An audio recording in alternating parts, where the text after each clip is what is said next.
नमस्कार, स्वागत है आपका CNBC आवाज बजट उम्मीदें पर, जहां पर हम आज बात करेंगे कि कमोडिटी सेक्टर को यहां पर बजट से वित्त मंत्री से क्या कुछ उम्मीदें हैं। ऑफ कोर्स ये साल काफी इंपॉर्टेंट है। जो अब का बजट है वो ज्यादातर वोट ऑन अकाउंट है। वित्त मंत्री ऑलरेडी कह चुकी हैं कि बहुत ज्यादा इससे एक्सपेक्ट ना करें। और उसके बाद ऑफ कोर्स पूरा का पूरा ध्यान यहाँ पर इलेक्शंस पे जाएगा और फिर जुलाई अगस्त में जो यहाँ पर निकल के आएगा वहां पता चलेगा कि बजट से यहाँ पर क्या कुछ है। लेकिन इंफ्रास्ट्रक्चर और एग्रीकल्चर दो ऐसे मुद्दे हैं जहां पर माना यह जा रहा है कि इस बार भी बजट में even as it is vote of account कुछ ना कुछ देखने को जरूर मिल पाएगा। इसी पर चर्चा करेंगे और हमारे साथ जुड़ेंगे आज chamber of food and agri के चेयरमैन डॉक्टर MJ खान हैं। डॉक्टर खान नमस्कार। और ये पिछला अगर 8, 10, 12 महीने भी अगर देखें तो सभी सरकार की जो कोशिशें हैं इन्फ्लेशन कंट्रोल करने में उसके तहत गया। हमने काफ़ी सारी ड्यूटीज़ में बदलाव देखे। अब इस वोट ऑफ अकाउंट में माना जा रहा है कि इंफ्रास्ट्रक्चर और एग्री पर यहाँ पर तवज्जो रह सकती है। एग्री के मुकाबले के हिसाब से क्या कुछ एक्सपेक्ट किया जा सकता है? देखिए, एग्री पे तवज्जो तो रहेगी ही, उससे ज़्यादा किसान पे रहेगी, क्योंकि इलेक्शन आने वाला है। और इसी महीने में पिछले साल एक होम मिनिस्टर साहब के घर पे बैठक हुई थी, जिसमें डिसाइड हुआ था कि किसानों को डायरेक्ट कैश ट्रांसफर किया जाए।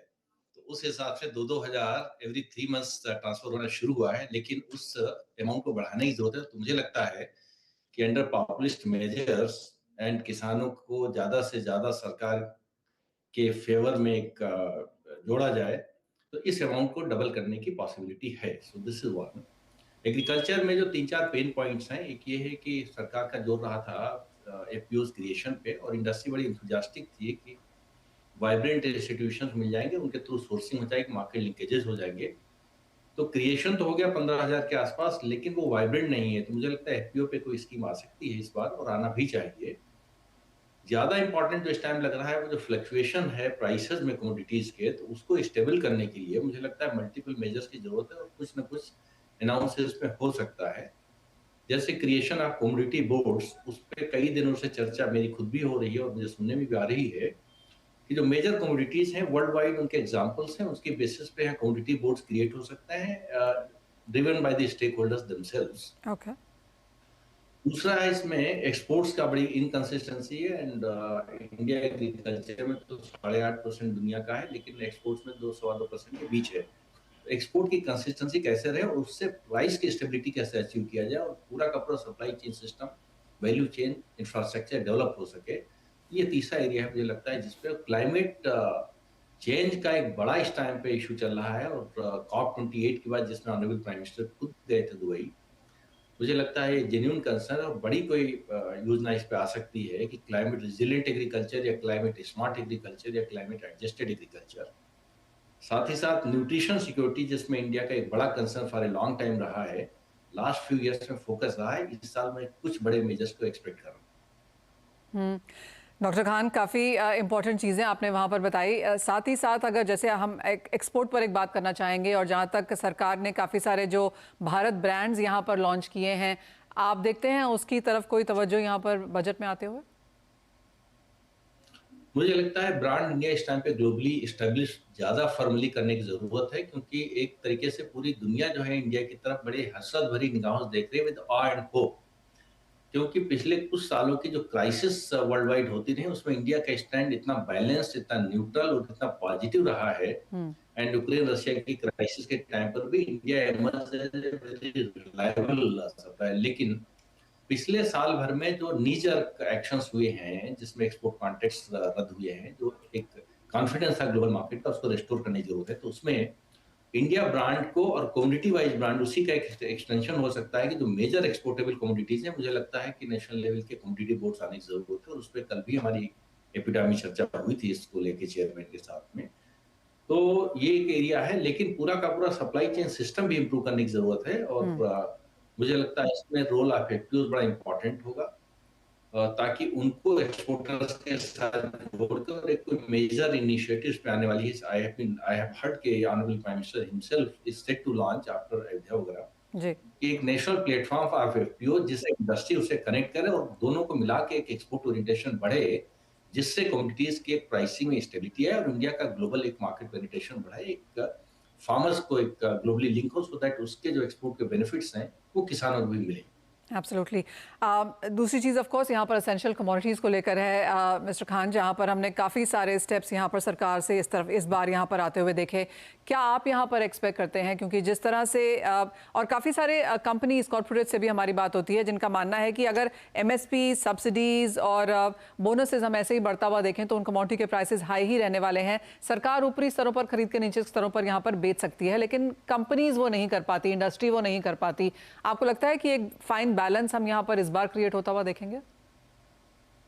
मुझे लगता है इसका एक रूट गवर्नमेंट दूसरा देखेगी, वो ये है कि इनाम के तहत सारी मंडीज को तो कनेक्ट करा दिया है, लेकिन मंडी पे उतना ट्रेड नहीं हो रहा। अगर वहां ट्रेड होगा तो इनएफिशिएंसीज कट होंगी और गवर्नमेंट को फिर जो रिसॉर्ट करना पड़ता है उन मेजर्स को कि प्रोक्योरमेंट बड़े पैमाने पे बढ़ा दीजिए जहां पर भी गलत आने लगता है, तो उसके तहत एग्री बिजनेसेस बढ़ाने की जरूरत है और शायद सरकार बढ़ाएगी बड़े पैमाने पर। अभी इस पर कोई नहीं स्कीम आएगी, लोकेशन बढ़ेंगे, एग्री इंफ्रास्ट्रक्चर बढ़ाएगी, एक्सपोर्ट ओरिएंटेशन बढ़ाएगी एंड इम्पोर्टेंटली इनाम में जिसमें सारी मंडीज तो कनेक्ट हो गई हैं, लेकिन मंडीज ऑपरेशनलाइज उस एक्सटेंट तक या पोटेंशियल अनलीज नहीं हुआ है, तो उस पे कोई बड़े प्रोग्राम की जरूरत है। ताकि जो बड़ा कंसर्न है कि गवर्नमेंट प्रोक्योरमेंट शुरू कर देती है और फिर वो कैरी ओवर करती है एंड ट्रेड डिसरप्ट होता है, डिस्टॉर्शन आता है, जो स्टेबिलिटी है ट्रेड की, मार्केट की डायनेमिक्स वो डिस्टर्ब होते हैं। तो मुझे लगता है कि डायरेक्ट गवर्नमेंट इसको एकदम से कट डाउन करने के बजाय अल्टरनेट ऑप्शंस को बढ़ा देगी, सो दैट इसकी जरूरत कम पड़ने लगे और मोर मैच्योर मार्केट में इमर्ज। दूसरी चीज़ ये, जैसे आपने कहा कि काफ़ी सारी स्कीम्स यहाँ पर लॉन्च हो सकती हैं, लेकिन अगर हम national mission of edible oil देखें या फिर जैसे अमित शाह जी की स्टेटमेंट थी कि अगले 3 सालों में हम यहाँ पर दालों में भी सेल्फ सफिशिएंसी की तरफ यहाँ पर जाने चाहिए। सो इवन एज हम यहाँ पर स्कीम्स देखते हैं, एक इंटेंट देखते हैं, लेकिन जिस तरह से इंडिया की डिमांड ग्रोथ बढ़ती चली जा रही है और हमने ऑन ग्राउंड वहाँ पर उस तरह का एक्शन होता हुआ नहीं देखा, आपको लगता है कि एक एग्जीक्यूशन ऑफ स्कीम्स प्लान एक यहाँ पर एक स्ट्रॉन्ग तरीके से किया जाने की जरूरत है?